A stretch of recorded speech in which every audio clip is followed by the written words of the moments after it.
بسم الله والحمد لله والصلاة والسلام على رسول الله وعلى آله وصحبه ومن والاه. ربي شرح لي صدري ويسر لي أمري واحلل عقدة من لساني يفقهوا قولي. Mes chers frères et sœurs, bienvenue à vous et bienvenue à mon frère Mahdi, mon frère Mohamed Nadir. Salam alaikum les frères. J'espère que vous allez bien. Très honoré d'être avec vous aujourd'hui pour aborder une thématique importante, une thématique qui est concrète, qui va parler à plus d'une personne parmi nous. Cette thématique est comment est-ce que le musulman doit se comporter face aux médias. Mohamed, mon frère Mahdi, comme vous le savez, de temps à autre, on a des vagues médiatiques de certains médias, pour ne pas généraliser, qui viennent comme ça déverser de la haine envers les musulmans, au point où le discours raciste a pris du poids. Okay, on a même certains médias qui ont donné énormément de poids aux voix d'extrême droite, sans citer de nom. Hein, tout le monde sait de quoi je parle. Et puis, voilà, les musulmans, quand ils reçoivent ces informations, ils sont souvent affectés. Okay, ils attendent que quelqu'un les représente.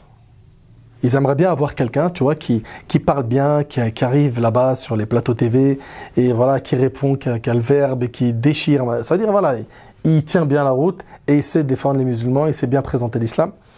On a parfois même des gens qui apparaissent là ces derniers temps, tu vois, pour donner, comment dirais-je, un autre son de cloche. Mais on s'aperçoit aussi qu'il leur manque parfois pas mal de qualifications, de bagages, et ça on va en parler tout à l'heure, Inch'Allah, mon frère Mohamed. Donc dans un premier temps, ce que j'aimerais dire déjà à nos frères et nos sœurs, c'est que l'épreuve qui touche la communauté musulmane, l'épreuve qui touche le musulman, l'épreuve tout court, ça, c'est une norme dans la vie du croyant. Parce qu'en fait, c'est une réalité. On a des gens de notre communauté, des musulmans, des musulmanes, qui s'étonnent, qui sont choqués d'avoir des épreuves, que ce soit à titre individuel ou à l'échelle de la communauté musulmane. On ne comprend pas. Pourquoi ? Pourquoi, sinon on est la communauté de Mohammed sallallahu alayhi wa sallam, on est une communauté qui a énormément de qualités, qui a le soutien d'Allah normalement, etc. Pourquoi est-ce que cette communauté-là, elle n'a pas le soutien d'Allah ? Donc voilà les questions que se posent certains. Et ils oublient qu'Allah subhanahu wa ta'ala, dans le Coran, il nous dit A'udhu billahi minash shaitanir rajim, bismillahir rahmanir rahim, Alif lam mim, ahasiba an-nasu ay yutraku ay yaqulu amanna wa hum la yuftanun. Allah subhanahu wa ta'ala, il nous dit Alif lam mim, les gens pensent-ils qu'on les laissera dire nous croyants sans les éprouver ? C'est pas possible. Dans le hadith de Sa'ad qui est connu, quand il a posé la question au prophète, qui sont les personnes les plus éprouvées ? Qu'est-ce qu'il lui a dit ? Il a dit Ashaddu an-nasi bala al-anbiya, les gens les plus éprouvés sont les prophètes. Puis ceux qui les succèdent en degrés. Et en fait, les personnes, il faut que chaque musulman comprenne que plus notre foi va augmenter, plus l'épreuve va s'intensifier. Pourquoi ? Parce qu'à travers cette épreuve, on gagne beaucoup. On gagne quoi, Mohamed ? Bismillahirrahmanirrahim, alhamdulillah, wassalatu wassalamu ala rasulillah, amma ba'd. Effectivement, l'épreuve, c'est à la fois le lot du croyant dans cette vie d'ici-bas, et à la fois le tremplin et le bienfait et la bénédiction qu'Allah subhanahu wa ta'ala offre aux croyants. À la fois, c'est la difficulté qu'Allah subhanahu wa ta'ala a inscrit aux croyants dans la vie d'ici-bas et par laquelle il est obligatoire qu'ils passent à un moment ou à un autre, et à la fois un cadeau qu'Allah subhanahu wa ta'ala nous fait pour nous purifier, pour nous élever, pour nous pardonner nos fautes, pour rajouter dans la balance de nos bonnes actions. Et le prophète alayhi salatu wassalam, il cite cela dans un hadith où il dit Ma min muslimin tusibuhu musiba, il n'y a pas un croyant qui est touché par une épreuve. La nasaba wa la wasaba. Ensuite, le prophète sallallahu alayhi wa sallam, il fait la liste. Ni difficulté, ni tristesse, ni fatigue, ni perte d'argent, etc., etc. Toutes les catégories de difficultés qu'on peut...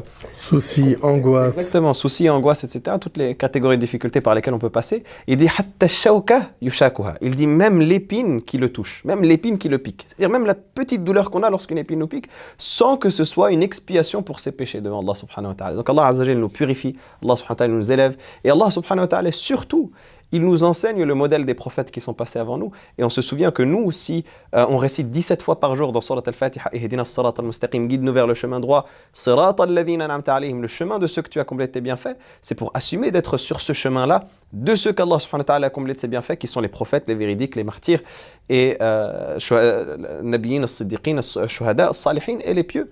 Donc Allah subhanahu wa ta'ala, il nous rappelle d'être sur leur chemin, il nous enseigne à comment être sur leur chemin. Allah subhanahu wa ta'ala, il dit même au prophète alayhi salatu wassalam qu'il évoque l'histoire des prophètes qui ont subi avant nous les épreuves qu'il leur a infligées pour qu'on prenne des exemples sur eux. Allah subhanahu wa ta'ala, il dit wa kullan qad qasasna alayka min qablu ma nuthabbitu bihi fu'adak wa ja'aka fi hadhihi al-haqq wa maw'izatun wa dhikra lil mu'minin. Allah subhanahu wa ta'ala, il dit dans toutes ces histoires que nous t'avons récitées de ces prophètes, eh bien nous te les racontons afin que ce soit un rappel. Et pour te rappeler la vérité, pour te faire endurer, patiente comme ont patienté ceux parmi les prophètes qui sont détenteurs du pacte. Donc Allah subhanahu wa ta'ala nous le rappelle en tant que rappel pour les croyants, etc., pour nous élever, pour nous éduquer à ce modèle des prophètes qui est le sacrifice pour Allah subhanahu wa ta'ala. Très bien. Donc en fait, ce que le croyant et la croyante doivent garder en tête, c'est que l'épreuve est inévitable et l'épreuve n'est pas quelque chose qui est forcément négative pour le croyant. D'accord ? Mon frère Mehdi, les musulmans aujourd'hui, ils encaissent des tonnes d'informations. Ok ? Il y a énormément de difficultés aujourd'hui à avoir du recul face aux informations qu'on mange toute la journée, que ce soit sur Twitter, que ce soit Instagram, Facebook, ou bien même YouTube, ou sur des plateaux TV, les journaux. Hein ? Donc comment est-ce que le musulman doit réagir face à ce flux d'infos qui est très important et qui est des fois nauséabonde ? Alhamdulillah wa salatu wa salam ala rasulillah wa ala alihi wa sahbihi wa man walah. Vous avez dit une chose très importante, c'est qu'en fait le musulman, forcément il est éprouvé. Et l'une des plus grosses épreuves, au-delà qu'elle soit physique, elle est d'ordre moral. Et Allah subhanahu wa ta'ala nous dit dans le Coran, إِذَا جَاءَكُمْ فَاسِقٌ بِنَبَإٍ فَتَبَيَّنُوا. Lorsqu'une personne mal intentionnée, mauvaise, vient avec une information, vient avec une nouvelle, eh bien faites attention d'où provient cette nouvelle. Essayez de vérifier la provenance de cette information. Et effectivement, nous sommes dans une époque où l'information, en ce moment, elle est, comme tu l'as dit, nauséabonde, mais elle est surtout très prolifique. Il y a énormément d'informations. Et on aimerait même dire que ce n'est plus des informations, mais des faits divers. Et dans ces faits divers et dans ces informations, il y a énormément de fausses informations à l'égard de l'islam et des musulmans. Mais à un moment ou à un autre aussi, il faut relativiser. Parce que déjà, ce n'est pas tous les médias qui font ça, d'une part. Ce n'est pas également tous les partis politiques qui sont contre l'islam et les musulmans. Et en plus de cela, si on regarde et on analyse un petit peu à droite à gauche, on voit qu'il y a d'autres groupes qui ont eu affaire à cet indigne traitement médiatique. On peut évoquer le cas des Gilets jaunes pendant un moment qu'on a également diabolisé. On peut évoquer les cas des étudiants qui pendant un moment également étaient sur les ZAD pour ne pas laisser un défraîchissement de l'environnement. En fait, à chaque fois, on va essayer de prendre quelques boucs émissaires pour leur dire « Ah, regardez, ils sont en train de faire des manifestations de manière violente. Ah, regardez, ils sont là pour le séparatisme. Ah, regardez, ils essayent de créer des clivages au sein même de la communauté française, etc. » Mais à un moment ou à un autre, lorsqu'on regarde tout ce qui est en train de se passer, on voit également que les musulmans sont une sorte d'épouvantail, une sorte de feu de paille pour essayer de les désigner, mais pour essayer d'éviter de parler des vrais problèmes. Diversion. Le terme exact, c'est ça, exactement. Barakallahu fik Nadir. Les musulmans en ce moment sont utilisés comme une diversion pour ne pas aborder les véritables problèmes sociétaux. On parle de la dette qui explose, on parle d'un chômage endémique, on parle d'une crise sanitaire sans précédent que nous avons vue depuis 2 ans. On voit, subhanallah, également qu'il y a des personnes qui sont en train de perdre des entreprises à foison. On voit un flux migratoire du Sud qui est en train d'arriver. Et parmi tous ces problèmes, toutes ces catastrophes, ça va être en fait les musulmans, ça va être un foulard, ça va être des jeunes qui veulent jouer au football, ça va être une pilosité bien fournie, ça va être une personne qui veut peut-être, pendant son temps de pause, aller faire une prière. À un moment ou à un autre, on se dit « Oh, il y a un problème là, il faut qu'on arrête quelque part ». Et de toute manière, c'est comme tu l'as dit, c'est une tradition de Sa Majesté Allah subhanahu wa ta'ala dans sa création. Tous les prophètes et messagers ont été raillés, moqués, calomniés. Et ça, c'est quelque chose qui est en train de se passer. Si nous espérons... C'est pas nouveau, quoi. Oui, bien entendu. Si nous espérons, nous musulmans, être les héritiers des prophètes et des messages de l'islam, tout ce qui est en train de nous arriver, en fait, c'est la norme. Et donc, il faut arrêter à un moment ou à un autre de se dire « Oh là là, c'est toujours nous les musulmans, c'est toujours nous les musulmans ». Raison gardée, il faut comprendre que tout ce qui est en train de se passer, c'est exactement dans les plans qu'Allah subhanahu wa ta'ala a décidé pour cette noble et belle communauté qui est la communauté de l'islam. Je le dis très honnêtement, il faudrait quand même un petit peu se calmer. Et en plus, il y a des médias qui vont venir parler de manière neutre, responsable de cette communauté. Et si nous, à chaque fois que nous allons parler de nous, nous allons réagir sur ce type d'accusation, sur ce type d'attaque, eh bien on va perdre énormément de temps. Donc il ne faut pas être que dans la réaction? Malheureusement, c'est ce qu'il disait Malik Ben Abi, rahimahullah ta'ala, il y a un agenda politico-médiatique où il faut en sorte de, à chaque fois, sortir un fait divers. Je ne parle même pas d'un problème de fond. Dans un problème de fond, on voit bien que les musulmans sont largement et ont largement leur place au sein de la nation France. On les voit très bien, que ce soit dans les commerces, que ce soit dans les écoles, que ce soit il y a des professeurs dans tous les cycles, que ce soit à l'université, au collège, à la maternelle, etc. Les musulmans sont partout et ils ne posent aucun problème. Ils ne posent des problèmes que dans les yeux de ceux qui veulent y voir un problème.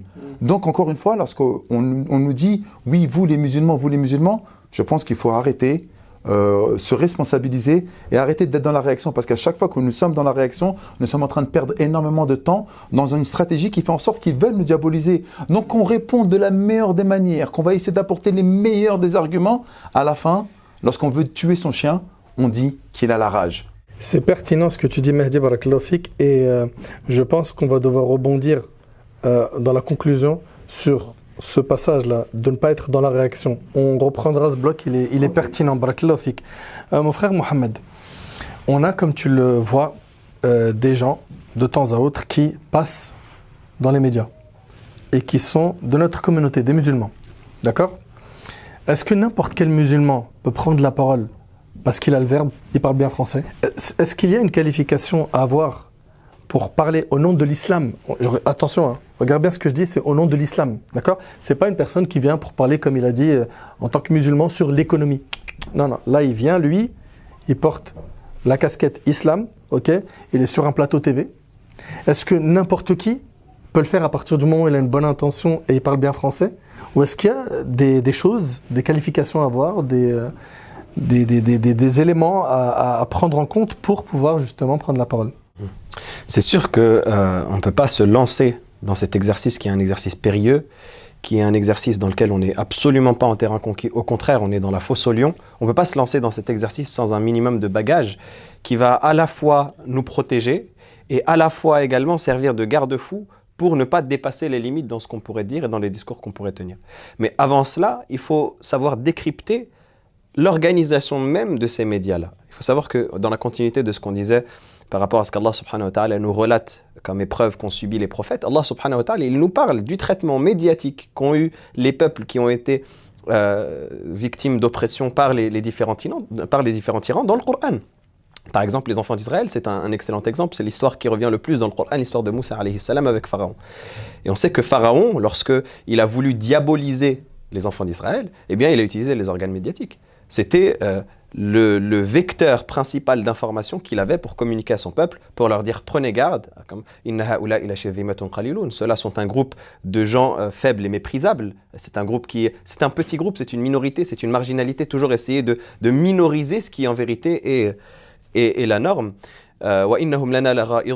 Et ce sont des gens qui nous irritent, hein, ils nous posent problème, ils nous irritent, et toujours les pointer du doigt de cette manière-là. Et nous prenons tous nos précautions vis-à-vis d'eux. Et donc ce message-là qu'on diffuse à l'opinion publique pour leur dire attention, tirer la sonnette d'alarme, etc., diaboliser, c'est un message qui date depuis l'époque de Pharaon jusqu'à notre époque. Et donc le musulman, lorsqu'il va intervenir dans ces médias, il faut qu'il ait conscience que ces médias-là, ils sont dans une construction. Ils sont dans un système. Tous? En grande partie.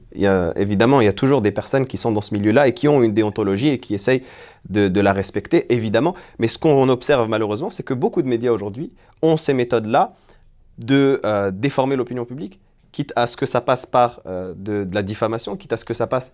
Pourquoi? Ça fait vendre, il y a quoi derrière? Parce que ça participe à un agenda politique. Parce que ça permet effectivement de générer du clic et de faire vendre, et de générer de l'audimat pour ce qui est des médias télévisés. Parce que ça permet également de servir les intérêts de personnes qui sont à la tête des messages et de la direction de ces médias. Et pour d'autres, hein, etc., etc. Il y a il y a plusieurs objectifs derrière, mais il faut que le musulman il ait conscience qu'il va intervenir sur une plateforme qui s'inscrit dans un système. Et ce système-là, c'est un système qui est ancré dans une histoire. Ce système-là, il a une histoire. Donc, lorsque l'on va participer à un média, lorsqu'on va être sur un plateau d'un média, au final, on va servir l'intérêt de ce média-là dans cet agenda qu'il réalise. Et c'est pour cela que même parfois, lorsque le média il a une image mainstream, une image décomplexée, on rigole, c'est des médias dans lesquels il y a des petits passages rigolos, avec des présentateurs qui rigolent beaucoup, etc., etc.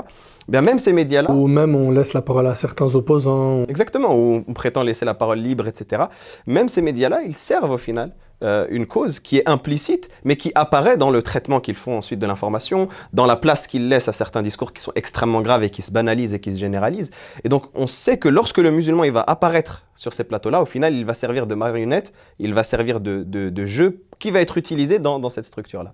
Donc, avoir conscience des dangers, ça c'est la première des choses. Savoir décrypter les mécanismes et toutes les racines qu'il y a derrière ces structures médiatiques, premièrement. Se renseigner aussi sur le média. Exactement, se renseigner sur le média. Qui va me donner la parole. Exactement, sur son orientation, sur les faits précédents. On a vu des médias qui ont été épinglés à plusieurs reprises pour diffuser des papiers qui sont faux, pour diffuser des informations qui sont fausses, qui ont même été parfois condamnés en justice pour cela. Donc on a des médias qui sont à charge contre les musulmans, on le voit dans le traitement, on le voit même ne serait-ce que dans la manière d'organiser certains articles. Par exemple pour les médias papier, on voit qu'on a des images qui sont utilisées de femmes voilées, etc. sur des articles qui n'ont rien à voir avec l'islam, qui parlent d'un danger qui apparaît dans la société, vol, arnaque, etc. On va utiliser l'image d'une femme voilée. Parce que c'est pour développer dans l'inconscient et dans l'opinion publique cette peur de ce qui fait du musulman un musulman, de l'identité islamique. Donc déjà, premièrement, être conscient des rouages. Deuxièmement, avoir un bagage.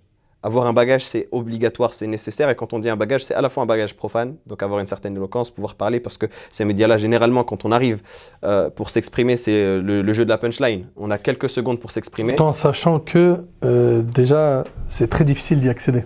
Exactement. Quand eux-mêmes savent que non, ce profil-là, il a du répondant, il est technique. Exactement.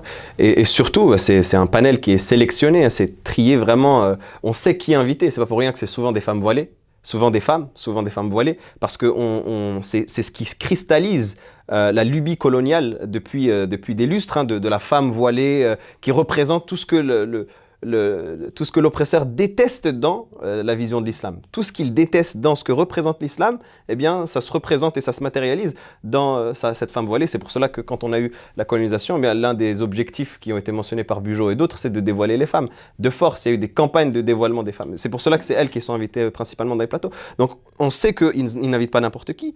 On sait qu'ils font attention à bien le mettre dans une position difficile, pour c'est vraiment la fosse au lion, il soit entouré de contradicteurs qui essayent de lui tendre la perche pour le mener à la faute. Et on essaye de lui tirer cette parole-là qui va ensuite faire polémique et qui va ensuite dire « Ah, regardez, les musulmans, ils sont dangereux ». Donc, avoir conscience de cela, avoir du répondant, avoir de la rhétorique, ça c'est d'un côté. Et de l'autre côté, c'est très très important, et c'est le dernier point, mais ce n'est pas le moins important, au contraire, avoir un bagage religieux, savoir fixer les limites. Avoir un bagage religieux, c'est-à-dire réussir à avoir ce bagage-là qui va constituer l'identité islamique, qui va faire qu'on va avoir une conscience islamique, qu'on va savoir au moins là où mettre les pieds et là où ne pas les mettre. Et même quitte à ce que ce bagage-là, on ne demande pas que la personne qui intervienne soit forcément un savant, mais quitte à avoir un bagage limité, au moins savoir où est la limite. Et ne pas s'aventurer dans des domaines qui ne sont pas les nôtres ou dans lesquels on va essayer de vendre une bonne image, ce qui en soi, ce n'est pas un mauvais principe, le fait de montrer une bonne image, mais de vendre une bonne image en trahissant nos principes. Parce que nous, alhamdoulilah, on n'a pas honte de notre religion, on n'a pas honte de ce qui fait de nous des musulmans, on n'a pas honte de notre islam. Et on assume, alhamdoulilah, avec fierté l'islam. Mais le fait de tomber dans des travers à force de vouloir défendre ce qu'on ne connaît pas au final, parce que le problème c'est que le musulman ignore sa religion parfois, donc le fait de vouloir défendre à tout prix ce qu'on ne connaît pas, ça fait qu'on tombe dans des pièges. On tombe dans des pièges dans lesquels, par exemple, on va marginaliser une partie de notre communauté.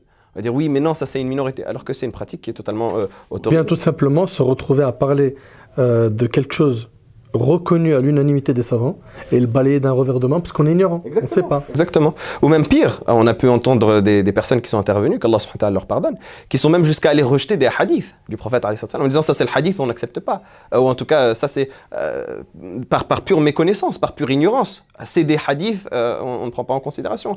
Des personnes qui sont allées jusqu'à diffuser des dogmes qui sont antinomiques avec l'islam par défense. Hadith, c'est Hadith, c'est une parole prophétique. C'est une parole du prophète sallallahu alayhi wa sallam. ça, tout le monde comprend bien. On sait que l'islam a deux sources principales, le Coran et les paroles du prophète sallallahu alayhi wa sallam. Et arriver à penser qu'on ne prend que du Coran, c'est une erreur qui est gravissime. Et pourtant, c'est une posture avec laquelle on essaye de défendre la religion, mais la religion ne se défend pas comme cela. Donc, avoir un minimum de bagage religieux qui est chapeauté, qui est couronné par la fierté. Ça veut dire qu'on doit être fier d'être musulman, on doit être fier de ce qui représente notre identité islamique. Ça ne veut pas dire qu'on doit être dans le conflit, dans la provocation, dans le manque de sagesse, etc. Évidemment que tout cela, c'est important. C'est des éléments qui sont importants. Nos auditeurs, là, ils nous écoutent.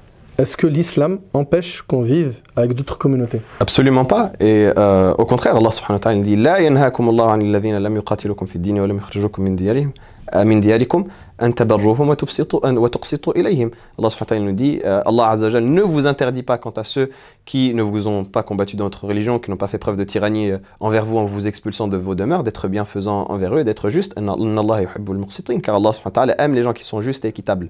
Mais justement, on observe ce pattern dans le traitement médiatique qui est le fait de toujours mettre le musulman sur le banc des accusés et le pointer d'un doigt inquisiteur. On va essayer de le mettre, c'est un paria le musulman dans le traitement médiatique, c'est-à-dire que c'est celui qui est sur le banc de la société, c'est celui qui est au banc de la société. Ça veut dire que quand il est invité, il est déjà dans une posture où il doit se justifier. Exactement, il doit se justifier parce qu'on le pointe du doigt, on lui dit voilà, cette chose, justifie-toi sur ces éléments-là.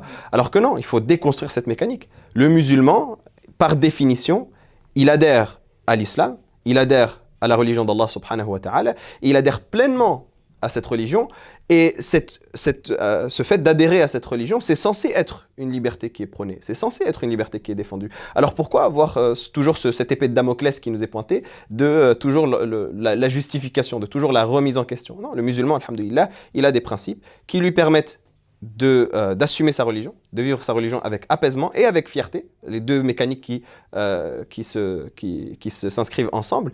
Donc, vivre sa religion avec apaisement, avec fierté, tout en s'articulant avec les communautés qui sont de religions différentes. Et ça, c'est garanti même par l'islam en son essence. Justement, ce que tu es en train de dire, Mohamed Nadir, m'interpelle grandement et me fait poser la question de la place des musulmans au sein des médias. Est-ce que nous devons considérer à un moment ou à un autre les invitations qu'on nous fait pour venir justement participer dans ces médias? Parce que quelque part, il faut se poser la question. Tu l'as très bien dit, que nous sommes déjà, en tant qu'invités dans ces médias, déjà sur le banc des accusés, d'une part.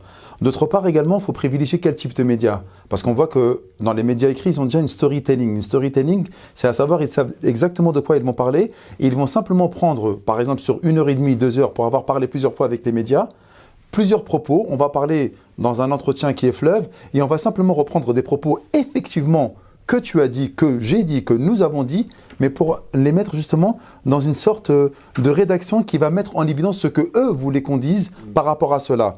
Est-ce qu'on va privilégier le direct? Ça aussi, c'est un exercice qui est extrêmement difficile. On peut être les meilleurs communicants possibles. Sache qu'il y a des personnes qui ont 2, 3, 5 communicants pour les présidentielles, et dans un meeting qui va durer 1h30, 2 heures, on va retenir la petite phrase choc. Et c'est uniquement sur cette phrase choc qu'on va faire tout un débat derrière. Donc à un moment ou à un autre, même si on privilégie le direct, qu'est-ce qui va se passer? Bandeau sur la chaîne d'information, voilà ce qu'il a dit, et on va retenir que ça. À un moment ou à un autre, ici, on se dit qu'il y a la culture de la peur. Pourquoi la culture de la peur est très importante? Tu as dit qu'il y avait énormément de raisons qui faisaient en sorte que les musulmans devaient être désignés du doigt. À un moment ou à un autre, lorsqu'on veut mettre une politique austère d'un point de vue économique, il faut toujours essayer de désigner un ennemi commun, un ennemi de l'intérieur, le séparatisme, en l'occurrence nous les musulmans, parce que ça permet de faire voter énormément de lois économiques derrière en disant attention, attention, pour l'instant nous sommes en train de vous protéger contre les méchants terroristes, contre ceux qui s'attaquent à votre identité culturelle, et de l'autre côté on est en train de faire voter des lois qui sont véritablement tyranniques, et non pas à l'égard simplement des musulmans, mais à l'égard de la population française. On essaye de désigner en fait les personnes, les musulmans en l'occurrence de ce pays, pour essayer de faire peur et pour faire voter des lois de plus en plus liberticides. Donc quelque part, qu'on le veuille ou qu'on ne le veuille pas, lorsqu'on sera invité sur les médias, lorsqu'on sera invité lorsqu'on sera invité dans les médias, lorsqu'on sera invité sur les plateaux TV, eh bien en fait c'est pour un faire-valoir d'une politique qui dépasse en fait l'islam et les musulmans de ce pays. Et donc quelque part, et je vous pose la question, est-ce que vous pensez qu'il est utile, qu'il est probant d'aller justement alimenter cette peur à l'égard de l'islam et des musulmans? Et on voit des personnes qui sont rompues à l'exercice de la communication et qu'on voit qu'ils ont du mal parfois à parler avec certains journalistes. Et est-ce que quelque part, nous devons nous essayer à ce type d'exercice? Pour reprendre une règle qu'on a, nous, bien connue dans la jurisprudence et faire un parallèle avec, aller chez ce genre de médias, c'est comme manger de la bête morte. Ça veut dire qu'il faut que la personne, elle estime, est-ce qu'il y a une nécessité qui fait que lorsqu'on fait l'équivalence entre avantages et inconvénients, eh bien, on se rend compte qu'il y a plus d'avantages à intervenir qu'à ne pas intervenir. Ou le moindre des deux mots, akhaf ad-dararayn, c'est dans ce principe-là. Exactement, ou la logique du moindre mal. Donc la base, c'est qu'on refuse de participer à ce genre de médias dont on connaît l'orientation et dont on connaît la construction dont on a parlé précédemment. Même lorsque ceux-ci ont une image un petit peu mainstream, comme on disait un petit peu rigolote, un petit peu joviale, etc., etc.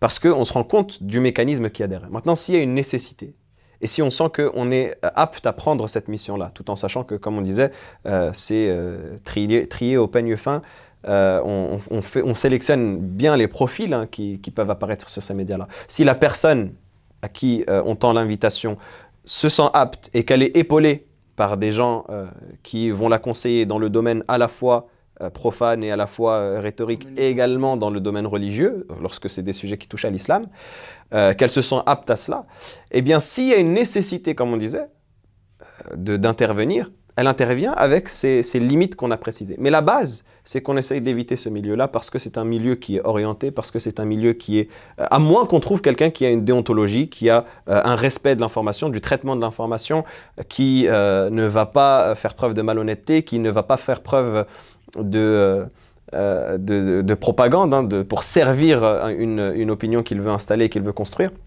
mais plutôt qui veut traiter l'information avec honnêteté et avec impartialité. Malheureusement, ils se font rares. Ils se font rares et c'est souvent des médias indépendants. Et c'est pour ça d'ailleurs qu'il y a un point que tu soulignes et on va le clarifier bien comme il le faut. Nos frères et nos sœurs, je ne sais pas si vous avez déjà reçu ce type de message, ils attendent que certaines personnes comme toi, comme Mahdi, comme moi, comme d'autres, pourquoi on ne vous voit pas vous à la télé? Vous avez sûrement dû recevoir ce type de message, plus d'une fois. C'est vrai. N'est-ce pas? Ce que nos frères et nos sœurs ne comprennent pas, c'est que, oui, pour essayer d'apporter un autre son de cloche positif, etc., mais pas à n'importe quel prix. Pas à n'importe quel prix, ça veut dire quoi? Ça veut dire que si c'est pour se retrouver chez certains, comme tu dis, qui ont déjà une orientation, tu vois, et que toi, tu seras qu'un petit bouc émissaire qu'on va torpiller pendant 1 heure et on va te donner un temps de parole où tu pourras rien dire et on va te mettre des provocateurs qui vont faire que tu vas perdre ton sang-froid, etc. Franchement, c'est pas intéressant. C'est pas intéressant du tout. Du tout. Et d'où le fait que la sagesse, c'est pas d'aller n'importe où, d'accord, même si l'intention est bonne. Parce que les gens, ils oublient ça. Okay, combien de personnes qui ont le sang-froid, ils peuvent se retrouver dans des situations où ils perdent son sang-froid justement. On le provoque, on le titille. Et quand c'est orienté, ils te mettent le package pour t'amener vers ça, justement. C'est l'objectif, c'est l'objectif. Et justement la raison que nous sommes en train d'évoquer, à savoir est-ce qu'on doit aller dans ces médias ou pas, la question doit être clairement posée. Alors quand tu dis ces médias, tu généralises là, tu parles de quels médias? Non, pas, justement, j'allais venir. Ces médias orientés? Justement, par rapport à ces médias, est-ce qu'on doit aller dans ces médias? En fait, tu sais pourquoi j'insiste dessus? Parce qu'on a des médias qui sont clean. J'y arrive justement. On a des médias qui sont propres. Ils ne sont pas tous dans le même panier. Mais malheureusement, je le dis et je le répète, ceux qu'on va mettre beaucoup en avant, c'est ceux qui vont zoomer sur un bouc émissaire où il va passer un très mauvais quart d'heure. Encore une fois, pour ne pas me répéter, les médias sont devenus des entreprises privées. Ce n'est plus en fait une entreprise où on vient informer, ce n'est plus un organe étatique qui va venir informer la population, mais c'est devenu plutôt un organe où on va essayer de faire peur avec beaucoup de faits divers pour essayer d'avoir un maximum de temps d'antenne et pour vendre un maximum de bandeaux publicitaires derrière. Et ça aussi, il faut l'accepter. Et ce qui fait véritablement et ce qui a toujours fait vendre, en fait, que ce soit chez toutes les populations, ben, c'est la peur. Lorsqu'on vend de la peur, eh bien, les gens sont dans un stress qui est un petit peu quotidien, et ils veulent toujours être informés de ce qui va leur faire peur. Donc, à un moment ou à un autre, ce qui fait peur en ce moment en France, c'est justement ce périple, ce péril islamique, ce péril vert. C'est cette nouvelle génération qui est en train d'arriver, cette génération qui est décomplexée, qui s'installe, etc. Et on voit très bien que dans le réel, dans le monde réel, on n'a aucun problème justement avec de vivre avec nos concitoyens, mais les médias, ils ont besoin encore une fois de faire peur. Donc pourquoi? Et ça, c'est vraiment une interrogation que j'aimerais que tous mes coreligionnaires essayent de prendre en compte. Pourquoi essayer justement de se battre contre cette machine et ne pas essayer de faire les efforts dans le monde réel qui justement, et je finis sur ça, même les plus, les personnes qui regardent un maximum la télé, et on l'a vu justement avec le traitement médiatique des Gilets jaunes et d'autres, je le répète souvent, que les médias en fait ils sont vraiment partis pris pour une politique qui va venir toujours montrer du doigt ce qui dérange au sein de la société française. Tu viens de dire un truc qui est vraiment pertinent, mon frère Mehdi. Tu as dit que le concret, il se fait sur le terrain. Bien entendu. J'aime énormément cette analyse. Pourquoi?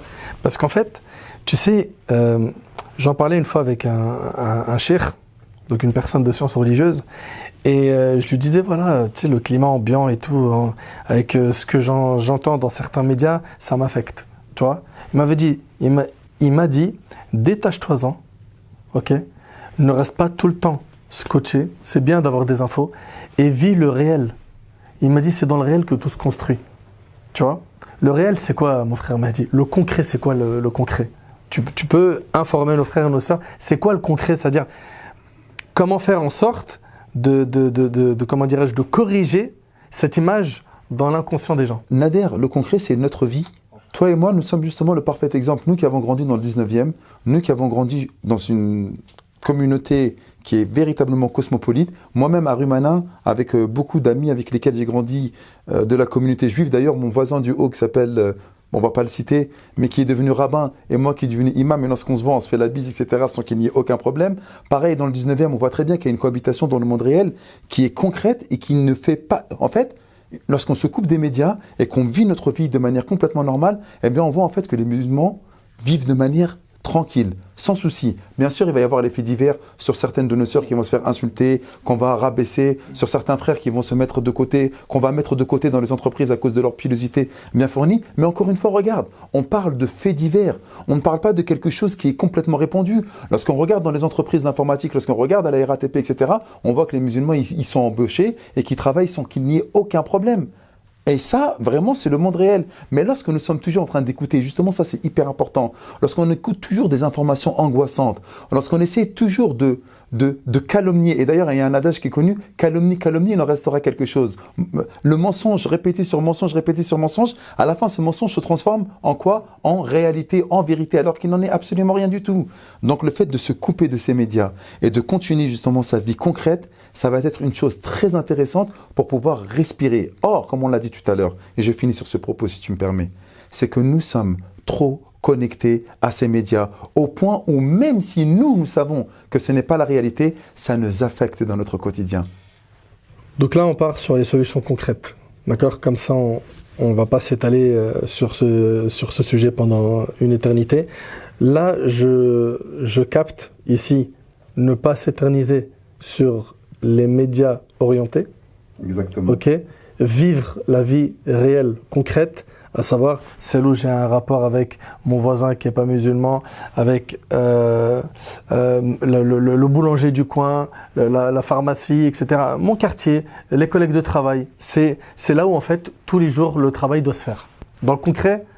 Mais le concret c'est quoi? C'est lorsqu'on était en manque de masques. Il y avait des communautés, il y avait des mosquées qui avaient organisé des récoltes de masques pour aller donner dans les hôpitaux. Lorsqu'il y avait les problèmes pendant le Covid-19 où les infirmiers ils étaient 24/24 dans les hôpitaux, il y avait des couscous, il y avait des plats qui étaient envoyés dans les hôpitaux et les gens étaient extrêmement contents. Il y avait des gens qui achetaient des croissants du matin parce qu'on savait qu'ils faisaient un roulement de 24/24 et ils les prenaient. En fait, quelque part, un moment de réalité, un moment de convivialité, un moment de savoir vivre ensemble lorsque tu es dans le monde réel. Et nos concitoyens l'ont parfaitement compris parce que d'ailleurs eux-mêmes ils s'étonnent que Zemmour parle du foulard, que certains médias parlent du foulard alors qu'eux-mêmes ils ont des amis avec lesquels ils ont grandi. Et c'est ce qui s'est passé dans une statistique. La nouvelle génération ne comprend pas pourquoi en fait on interdit à leur copine qui a grandi avec eux, avec le foulard, qu'on leur interdit de porter d'abord justement cette conviction qui est mise en avant par rapport à sa conviction religieuse, par rapport au fait qu'elle ait sa conscience qui est complètement libre de pouvoir porter le foulard. Et bien en fait, les nouvelles générations, ils l'ont parfaitement intégré,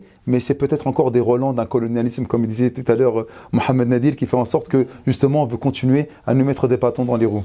Barakallah fik, mon frère Mahdi. Mon frère Mohamed, si tu peux, Inch'Allah, terminer par des conseils très pratiques.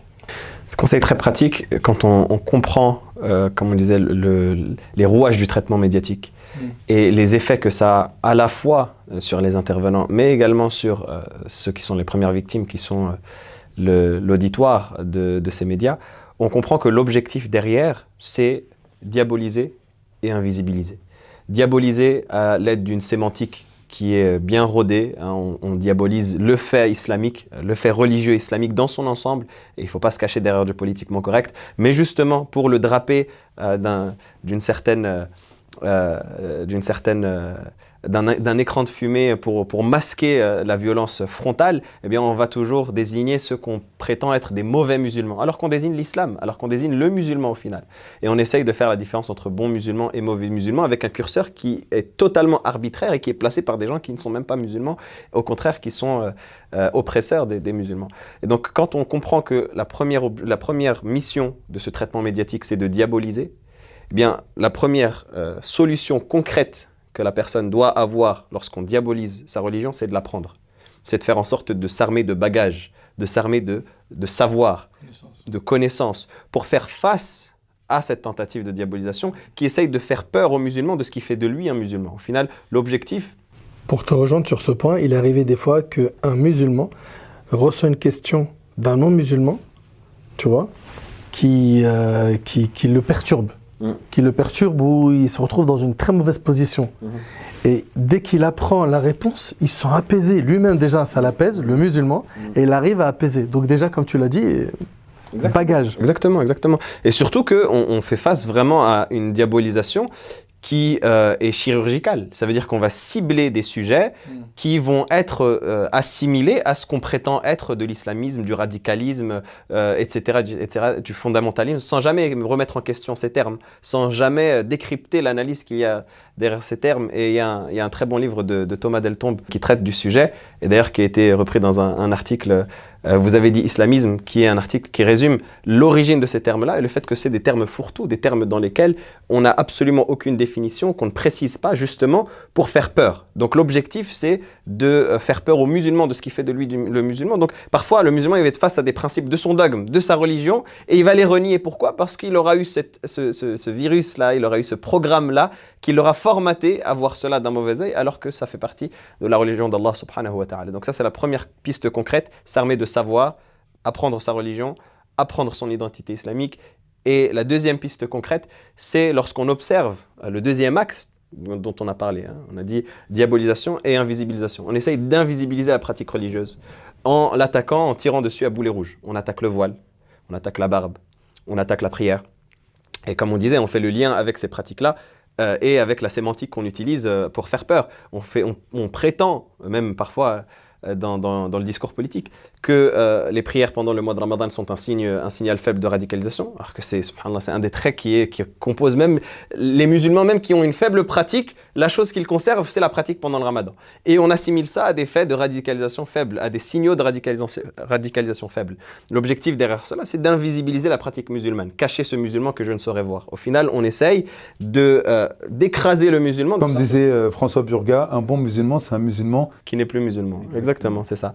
Donc on écrase ce musulman-là pour que soit il s'assimile de force et qu'il se fond totalement, et en perdant évidemment ses valeurs, en perdant son identité, en perdant ce qui fait de lui un musulman, ou alors on le désigne comme ennemi de l'intérieur et on va l'ostraciser, le pousser jusqu'à le faire tomber dans le fossé. Donc face à ce rouage et face à ce mécanisme, la deuxième chose, c'est la fierté d'être musulman. la fierté de sa pratique, la fierté de sa religion, porter haut et fort le message de l'islam, porter haut et fort la pratique de notre religion, ne jamais abandonner la salat, ne jamais abandonner les prescriptions religieuses, même quand c'est difficile. On l'a cité précédemment et c'est pour cela qu'on a ouvert le propos avec ça et on va le conclure avec ça même. C'est la patience que les prophètes ont eue et dont ils ont fait preuve face à l'oppression. C'est la sunna d'Allah subhanahu wa ta'ala, c'est la tradition d'Allah subhanahu wa ta'ala dans sa création. Donc, s'armer de patience, s'armer d'endurance et ne jamais délaisser nos prescriptions religieuses. Ne jamais délaisser la salat comme on disait, ne jamais délaisser le voile pour nos sœurs, ne jamais délaisser l'enseignement de l'islam à nos enfants, ne jamais être dans une dynamique où on va subir la peur et on va l'accepter. Non, toujours essayer de faire face à cela par une fierté, comme on dit, qui est dans l'apaisement. On n'est pas là pour être dans la provocation. On n'est pas là pour être dans l'attaque ou le clash. On est là pour être dans l'apaisement, mais dans l'apaisement qui est fait avec fierté, relever la tête, assumer notre religion, assumer cette pratique-là. C'est les deux pistes concrètes que j'ai. Wallahu a'lam.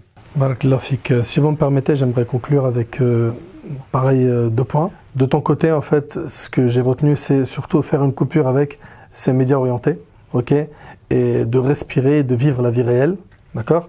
De ton côté, c'est vraiment apprendre la religion, s'assumer en tant que musulman, être fier. On n'a pas à s'excuser, pardon, on est musulman, ok, tout en faisant preuve d'un excellent comportement, comme, alhamdoulilah, jusqu'à maintenant, on voit bien que les musulmans, ils vivent avec les non-musulmans dans les entreprises, partout, à l'école, ils sont mélangés, ils n'ont pas de souci avec ce point. Pour te laisser le mot de la fin, juste une phrase.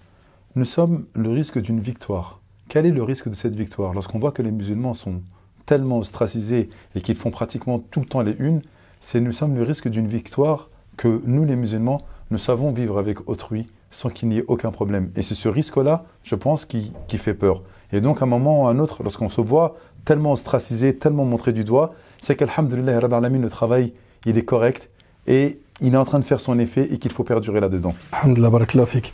Je reviens sur ce qu'on avait dit tout au début, concernant le fait que le musulman, il est mis à l'épreuve.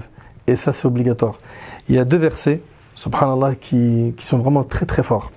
Allah tabarak wa ta'ala, il nous dit « Am hasibtum an tadkhulul al-jannah wa lamma ya'tikum mathalu alladhina khalaw min qablikum » Pensez-vous entrer au paradis alors que vous n'avez pas encore subi des épreuves semblables à celles que subirent ceux qui vécurent avant vous? Mais attends, mais regarde, Allah subhanahu wa ta'ala, il nous dit quoi? Vous pensez que vous allez rentrer au paradis sans vivre des épreuves comme ceux des communautés qui nous ont précédés? Et regarde, Allah ta'ala, il nous dit quoi? Massathumul ba'sa wad-dharra wa zulzilu. Ils ont été touchés par quoi? Misère et maladie les avaient touchés et ils furent secoués. Secoués. C'est fort, subhanallah. Dans un autre verset, Allah tabaraka wa ta'ala dit La tublawunna fi amwalikum wa anfusikum wa la tasma'unna min alladhina utul kitaba min qablikum wa la tasma'unna min alladhina utul kitaba min qablikum wa min alladhina ashraku adhan kathira wa in tasbiru wa tattaqu fa inna dhalika min azmi al-umur. Certes, vous serez éprouvés dans vos biens et vos personnes. Vous serez éprouvés dans vos biens et vos personnes.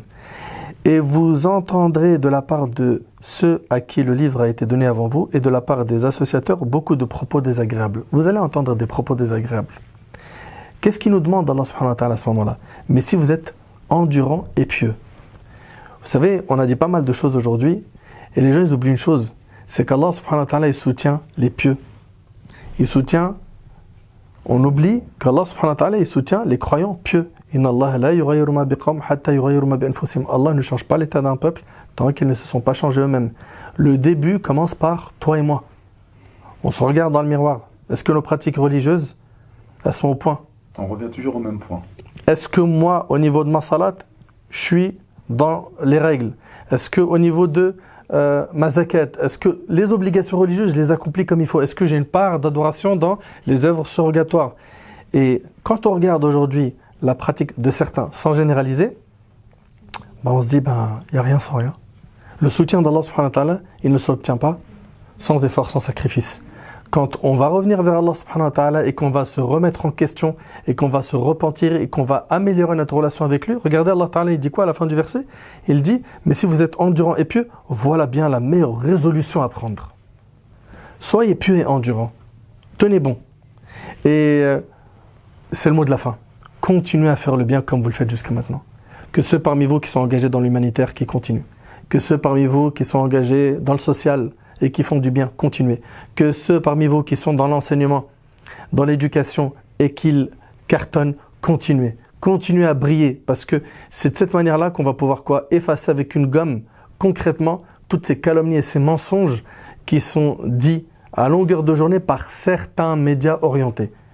Voilà la meilleure manière efficace, c'est continuer à être ce que tu es, sois quelqu'un de clean, droit dans tes bottes. Donc si on récapitule tout ce qui a été dit, mon frère Mahdi, il nous conseille de faire un break de temps à autre avec les informations nocives. Ok ? C'est hyper important.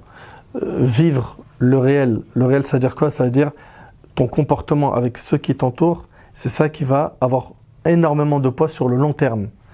Également, les connaissances.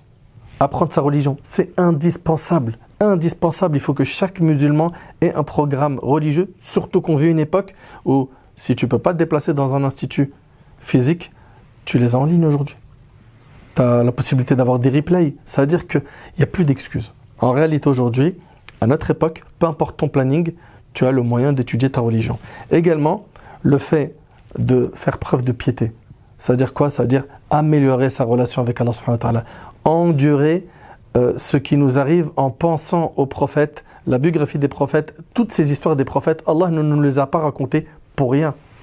Et le mot de la fin, c'est ceux qui font du bien, continuent à faire du bien, et ceux parmi nous qui font n'importe quoi, qu'on arrête, qu'on se corrige, qu'on se réforme, afin qu'Allah subhanahu wa ta'ala il améliore notre situation. J'implore Allah subhanahu wa ta'ala de vous récompenser. Barakallahu fikum pour vos propos et vos conseils. Barakallahu fikum mon frère Mahdi. Sallallahu subhanahu wa ta'ala an yataqabbala minna wa minkum. Hadha wallahu a'lam. Subhanaka Allahumma bihamdik. Ashhadu an la ilaha illa anta astaghfiruka wa atubu ilayk wa akhiru da'wana alhamdulillahi rabbil alamin.